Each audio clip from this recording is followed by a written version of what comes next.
The paint hit Dwayne Johnson's shoulder first, thick and neon bright, sliding down his jacket in slow disbelief. Gasps rippled through the crowd. The rich teen smirked, until Dwayne calmly turned around. The incident, it happened outside a luxury hotel, the kind with glass doors that reflected wealth and entitlement like a mirror. Dwayne Johnson had just finished greeting fans, signing autographs with his usual patience, when a sudden splash of paint exploded across his back. The color was loud, electric blue, stark against his dark jacket. For a second, no one moved. The teen stood there holding the empty bucket, designer clothes spotless, confidence dripping from him like the paint dripping from Dwayne's shoulder. Laughter bubbled from a few phones already recording, the moment framed as a prank, a joke, something money could smooth over later. The teen's confidence. The teen didn't apologize. He didn't even flinch. Raised on privilege, he had learned early that consequences were negotiable. His father's name opened doors. His money erased mistakes. To him, this wasn't an assault. It was content. A viral moment. A story he'd tell later about how he got a celebrity. He expected anger, shouting, maybe a security scuffle that would make the clip even better. What he didn't expect was silence. Dwayne turned around. Dwayne Johnson turned slowly. Not with rage, not with shock, with calm. The kind of calm that only comes from a man who has faced real adversity and learned control the hard way. His eyes met the teen's, steady and unreadable. The crowd leaned in, bracing for an explosion. But Dwayne didn't raise his voice. He didn't threaten. He simply looked at the teen long enough for the weight of the moment to settle. And in that silence, the teen felt something unfamiliar, unease. The unexpected response.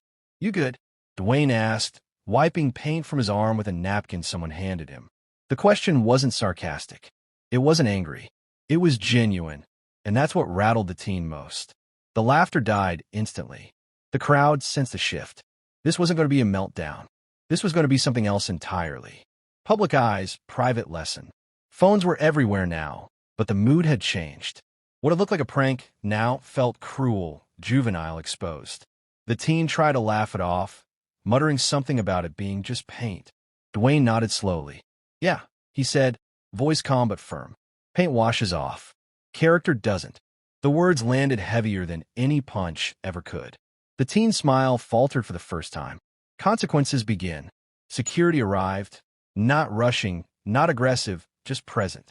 Dwayne raised a hand, stopping them from grabbing the teen. "Let him stay," he said. "He needs to see this." The crowd murmured.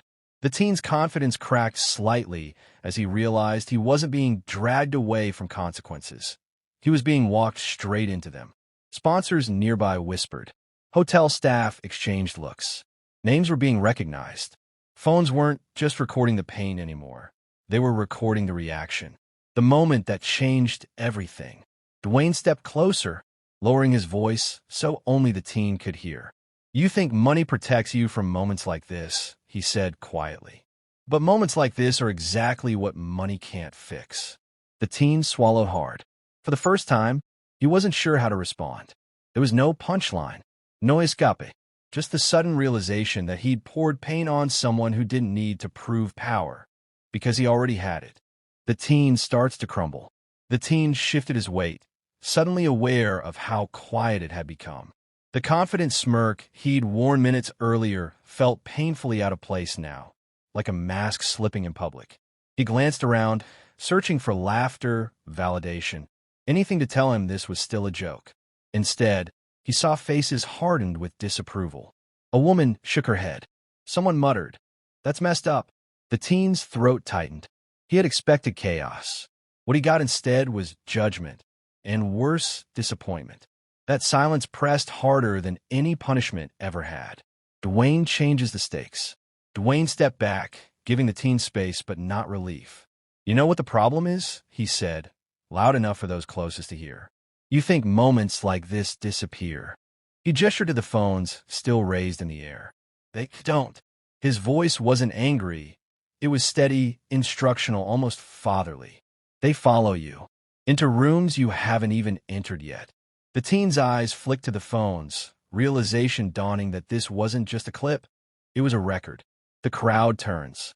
Someone in the crowd began clapping. Not loudly, but deliberately. Then another joined. The sound wasn't applause for drama. It was approval for restraint, for dignity, for a response no one expected. The teen flinched at the sound, his ears burning. He had wanted attention, and now he had it, but not the kind money could soften. Every clap felt like a verdict. The power dynamic had shifted completely, and everyone could feel it. A choice is offered. Dwayne looked directly at the teen again. "You've got two options right now," he said calmly. "You walk away thinking this was funny, or you stand here long enough to learn something." The teen hesitated. Pride battled panic. Walking away had always worked before, but something in Dwayne's tone, firm, unyielding, real, made him pause. For the first time, walking away didn't feel like winning. It felt like running. The teen speaks. "I didn't think," the teen started then stopped. The words felt weak even to him. He tried again, quieter. "I didn't think it'd go like this." Dwayne nodded slowly. "That's the point," he said. "Most mistakes happen right there, in the part where people don't think past themselves." The teen's shoulders sagged.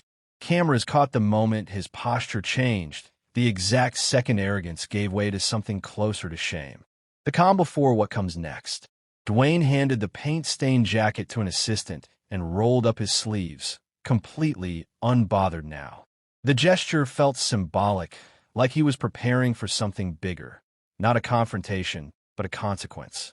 The teen noticed people whispering again, not laughing this time, but speculating. Names were being searched. Faces were being recognized. The teen didn't know it yet, but the real impact of his action hadn't even begun. The paint was already drying, but the consequences were just getting started. Names start surfacing. A low murmur spread through the crowd as phones shifted from recording to searching. Someone said the teen's last name out loud, hesitant at first, then louder when recognition hit. It carried weight, the kind tied to real estate towers, charity galas, and influence that usually bent situations in his favor. The teen caught it instantly. His jaw tightened. This was supposed to be anonymous fun, a throwaway stunt. Instead, his identity was becoming part of the story, stitched permanently to the moment he wished he could rewind. Dwayne makes it personal. Dwayne watched the change in the teen's expression and spoke again, measured and deliberate. "I grew up with nothing," he said. "No safety net. No last name that fixed mistakes." He tapped his chest lightly. "Everything I have came from learning when to own up and when to grow." The words weren't performative. They were lived in. The teen listened, unable to look away now, realizing this wasn't about paint or embarrassment. The shock sets in. By nightfall, the video was everywhere, but not in the way the teen had imagined. Brands distanced themselves. Invitations quietly disappeared.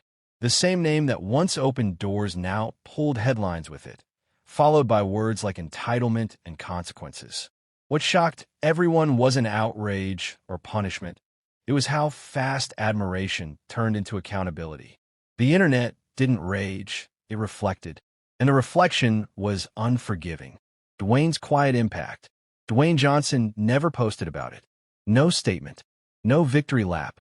He showed up the next day at a community gym, laughing with kids, sleeves rolled up like nothing had happened.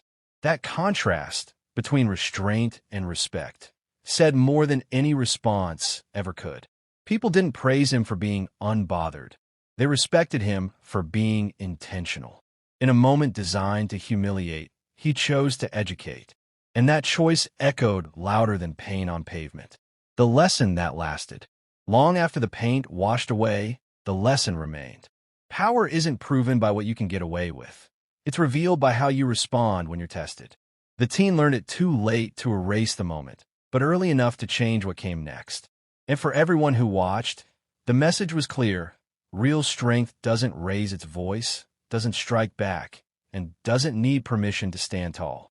Sometimes, the most unbelievable thing that happens later is growth. What began as a reckless act meant to entertain ended as a reminder the world didn't know it needed.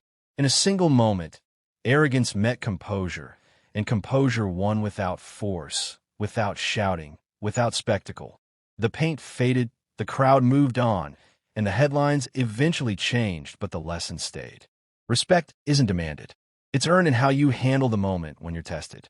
And that day, everyone watching learned that true power isn't about control or privilege. It's about choosing dignity when chaos invites you to do otherwise.